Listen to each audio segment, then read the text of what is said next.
એક માણસ સેક્સના ડોક્ટર પાસે ગયો કે ડોક્ટર મને નીચે પ્રોબ્લેમ છે. તો કે છોદા એ નીચેની પ્રોબ્લેમ વાળા જ આવે છે, તું ખોલીને બતાવે. કે આ ખોલીને બતાવીશ ને તો તમને હસવું આવશે. ડોક્ટર કે 10 વર્ષથી મારું ક્લિનિક છે, સવારે 4 કલાક, સાંજે 3 કલાક, 7 કલાક અહીં બેસું છું, એવરેજ 20 લોડા રોજના જોઉં છું. 10 વર્ષમાં હજી મને કોઈ દિવસ હસવું આવ્યું નથી. તો અત્યાર સુધી ભલે તમને ના આવ્યું હોય પણ આપણા કેસમાં આવશે. પેલો કે જો તું એવી ચેલેન્જ જ ચાલતો હોય તો હું તને ચેલેન્જ આપું, જો હું તારું લોડું જોઈને હસી પડીશ તો તારી ફી નહીં લઉં, દવાઈ ફરી આપીશ, પણ તારે ખોલવું તો પડશે. તો પેલા તો પાટલોને ખોલ્યું ને તો નીચેનું લોડું અગરબત્તી લબડતી ને એટલું પતલું, અગરબત્તી લબડતી એવું જ લાગે.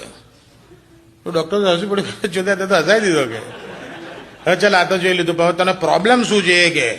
એ પેલો કે અઠવાડિયાથી છે ને ડોક્ટર નીચે સોજો ચડી ગયો ને એવું લાગે છે. સોજો ચડીને અગરબત્તી જેવું થયેલું. તો ઓરિજિનલ દાગીનો શું હશે? હળી.